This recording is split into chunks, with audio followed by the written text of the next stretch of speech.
Bonjour à toutes et à tous et bienvenue sur le plateau du temps de parole. Oui, un temps de parole particulier puisqu'on reçoit le vice-recteur et pour cause, c'était la rentrée hier avec François Cou. On va essayer de faire le point. Monsieur le vice-recteur, bonjour. Bonjour. Merci d'avoir accepté notre invitation. Vous êtes en direct sur Quasi FM et sur Quasi Télévision. J'allais dire une rentrée qui s'est plutôt bien passée. Une rentrée sereine, fruit du travail des personnels en établissement et au vice-rectorat. C'est-à-dire, pourquoi cette année ça se passe bien? Qu'est-ce qu'il y a eu de différent par rapport aux années précédentes? Je suis arrivé l'année dernière, donc je ne sais pas par rapport aux années précédentes. Ouais. Ça, simplement, les gens ont travaillé avec un objectif, assurer une bonne rentrée pour nos élèves et créer les meilleures conditions de travail. Cette année, combien d'élèves sont rentrés? 86 000, 50 000 dans le premier degré, ouais, et 36 000 dans le second degré. Grosso modo, c'est comme l'année dernière, ça, hein, à quelque chose près. 2600 de plus. Ouais, quand même. Ah oui, quand même. Alors, par rapport à l'année dernière, on nous dit effectivement il y a plus de classes que d'élèves. Vrai ou faux? Plus de classes. Ouais, il y a plus de places en fait, plus de places que l'année dernière. Oui, vous savez qu'on a relancé un plan de construction 2012-2017, oui. Donc on a créé des places dans les établissements. Pour autant, on n'ouvre pas d'établissements nouveaux à cette rentrée. C'est l'objectif de la rentrée 2014. D'accord, donc avec des élèves qui vont pouvoir bénéficier de classes avec, je vais dire, ou des profs qui vont pouvoir bénéficier de classes avec moins d'élèves, à terme, forcément? À terme, oui. Aujourd'hui, ça reste compliqué. Oui. Pourquoi? Parce qu'on n'a pas construit assez vite. Pourquoi?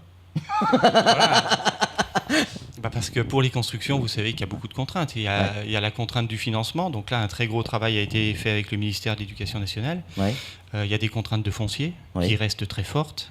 Il y a des contraintes de ressources.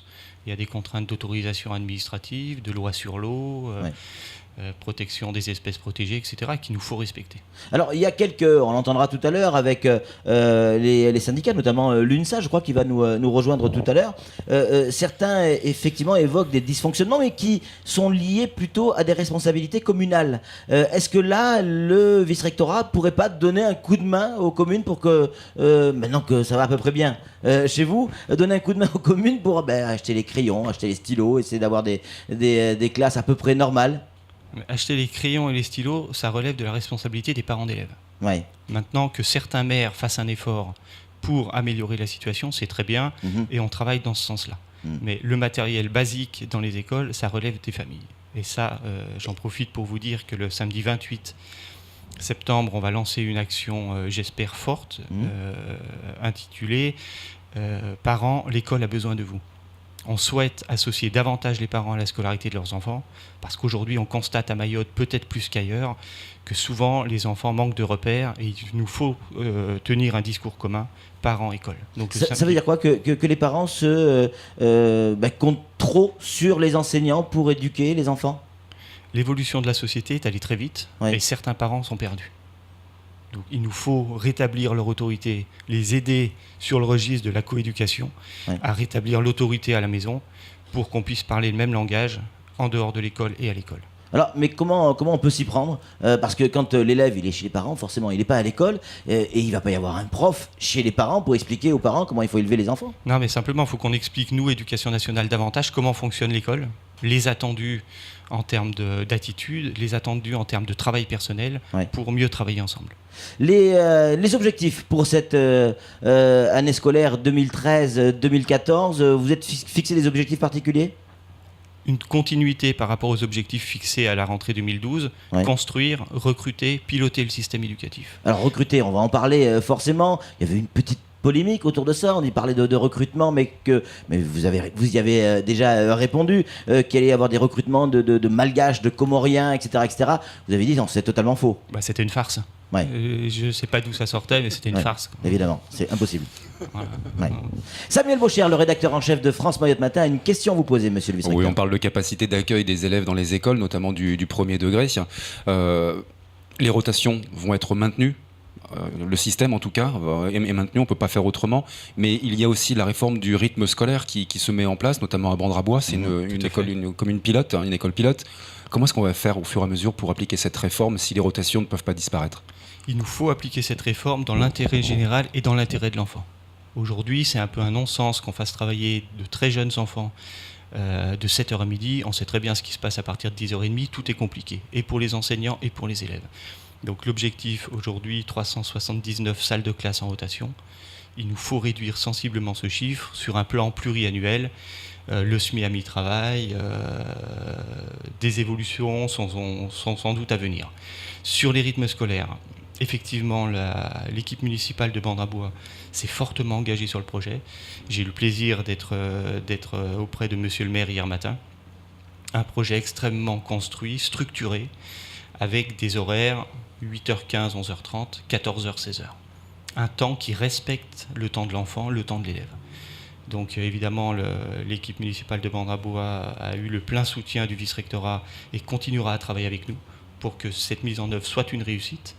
Et j'espère qu'on va pouvoir accompagner aussi bien et qu'il y aura la même volonté politique dans les autres communes pour qu'à la rentrée 2014, on soit tout simplement en mesure d'appliquer la loi. Alors, est-ce qu'on peut, pour les gens qui nous écoutent, réexpliquer exactement ce que c'est que ce principe de rotation ? Le principe de rotation, c'est très clair, c'est une même salle de classe qui est occupée par 2 classes, une le matin, une l'après-midi.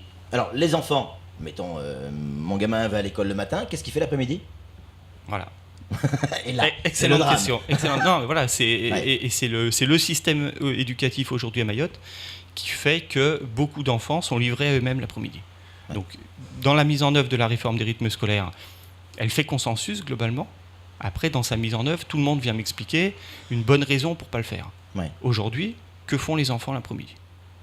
Ouais, vous avez des éléments de réponse. On sait très bien que ces gamins, s'ils sont lâchés dans la nature, on risque d'avoir une augmentation de la délinquance. C'est pour ça qu'il est d'autant plus urgent sur le registre pédagogique, sur le registre éducatif, ouais. Mais aussi par rapport à la société à Mayotte, ouais. D'occuper, je ne vais pas dire occuper, ce serait, mais en tout cas de faire travailler et d'instruire, d'éduquer nos élèves comme partout ailleurs. Ouais. Une question qui n'a rien à voir avec ce qu'on vient de dire à l'instant, encore que beaucoup de parents d'élèves s'inquiètent pour les enfants concernant la violence à l'école ou devant l'école. Est-ce que cette année, pour la saison 2013-2014, on ne dit pas saison chez vous. Hein, ouais, et c'est plus qu'une saison, c'est une année. En télé, on dit une saison, 2013-2014. Est-ce que vous avez prévu effectivement un renforcement au niveau de la sécurité ou des dispositifs particuliers devant les écoles, devant les collèges ? Vous l'avez très bien souligné, dans les établissements scolaires, grâce à un surinvestissement des personnels et des chefs d'établissement, on a un climat scolaire serein, relativement serein. Bon, on n'est pas à l'abri de tel ou tel incident comme partout. Aux abords des établissements, l'année dernière ont été mises en place des équipes mobiles de sécurité, des assistants de prévention et de sécurité, pour pacifier un peu le climat. Évidemment, on travaille étroitement et intelligemment avec la gendarmerie et la police qui nous apportent un vrai soutien. Et on a bien vu que le fait de se rapprocher l'année dernière avait produit de vrais effets. Ouais, ça fonctionne. Ça fonctionne. Après, je vous dis, c'est pas l'éducation nationale qui va régler tous les problèmes de société à Mayotte.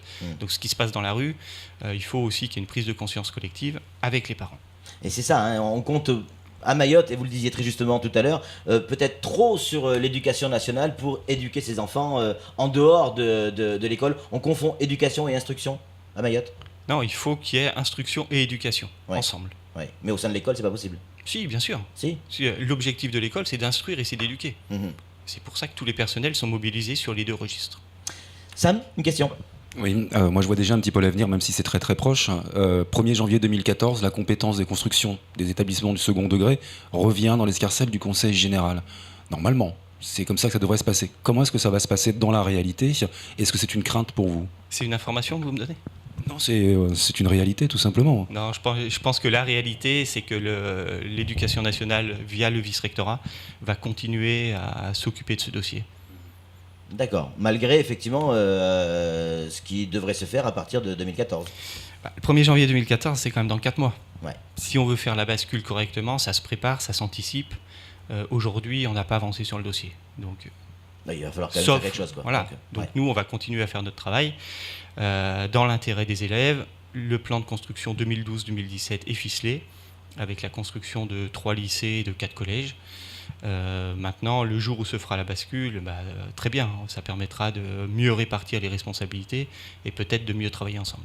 Le transport scolaire, vous n'êtes pas directement lié ou concerné par le transport scolaire, mais tout de même, est-ce que vous avez des liens avec les transporteurs, je pense notamment à Mathis, qui en a la responsabilité, pour faciliter le fait que ces gamins arrivent à l'école en temps, en heure et en sécurité ?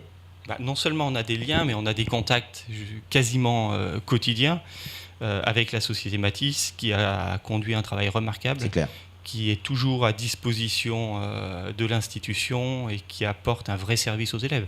Donc, vous me permettez d'ailleurs de saluer son directeur, M. Combet, avec qui nous entretenons d'excellentes relations.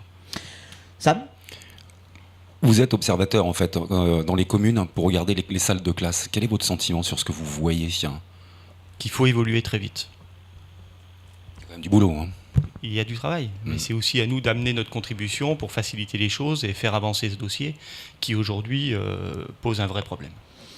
Quand on écoute certains pompiers ou d'autres gendarmes qui nous disent effectivement nos écoles d'une manière générale à 80% ne sont pas aux normes, vous êtes d'accord avec ces pourcentages, avec ces chiffres ? Vous les comprenez ? Non, je ne sais pas. Moi, je les ai pas. J'ai pas l'information directe. Après, il n'y a pas besoin d'avoir de chiffres pour constater que les écoles sont dans une situation difficile. Donc, ça date pas de la rentrée 2013. C'est d'autant plus inquiétant d'ailleurs parce que ça commence à durer. C'est vrai. Donc, raison de plus pour faire évoluer les choses et pour apporter ce que les élèves et leurs familles sont en droit d'attendre.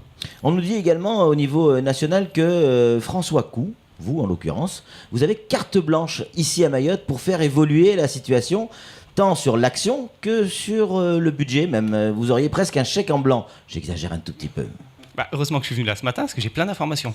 Je le savais pas. Il faut venir plus souvent. Comme quoi, il faudrait venir plus souvent. J'ai absolument pas carte blanche. Je rends quotidiennement... je rends compte de l'action. Mayotte est prioritaire quand même. Mayotte, effectivement, quand on voit la situation de Mayotte à l'école, on nous donne des moyens, on nous donne de gros moyens. Maintenant, à nous de les utiliser intelligemment et de façon efficace pour rendre service et pour améliorer la situation de l'école à Mayotte. Donc non, j'ai pas carte blanche. On me donne des moyens, je rends compte et on travaille effectivement très intelligemment avec le ministère. Non seulement on vous donne des moyens, et si vous en demandez, on vous en donne en plus. Non, c'est pas si simple. Si je justifie et si j'explique pourquoi j'ai besoin de moyens, évidemment, le ministère est très attentif à notre situation. Mais j'ai pas carte blanche. Sam ? Il y a une initiative qui vient de se monter à Sada avec l'école des Roussettes, une école privée, si je me trompe pas, c'est les Roussettes, qui s'est montée. Les Flamboyants. Les Flamboyants, pardon. C'est une initiative qui est appelée à se développer. Ne faut-il pas justement développer aussi un petit peu plus le privé pour avoir une offre d'éducation plus large, plus élargie ? Vous n'allez quand même pas demander au vice-recteur de développer l'école privée à Mayotte.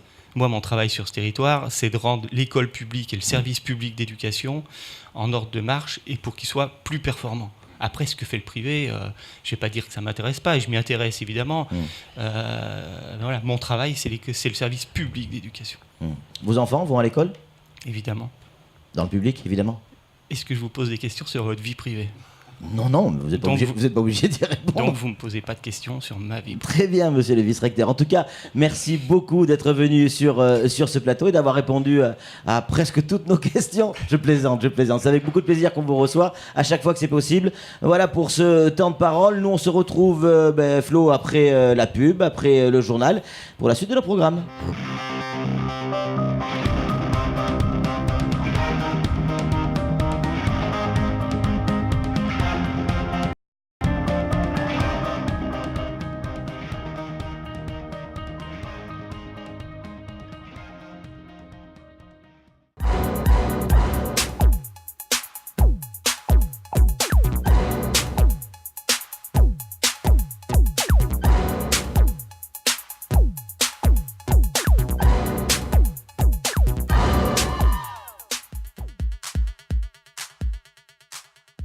Quizy TV. C'est moi. C'est moi. C'est moi.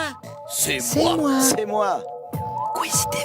C'est moi. C'est moi. C'est moi. Bonjour, Quizy TV, c'est comme ça. C'est moi. C'est moi. C'est moi. C'est moi. Quizy TV, c'est la vie. C'est moi. C'est moi. C'est moi. Oui, je l'aime la Quizy TV. Moi aussi, j'aime la Quizy TV. c'est très bon. C'est moi. C'est moi. C'est moi. Kwesi, c'est number one. C'est moi. C'est moi. C'est moi. Kwesi, alors, on fonce. C'est moi. C'est moi. C'est moi. Kwesi TV, c'est très bien. C'est moi. C'est moi. C'est moi.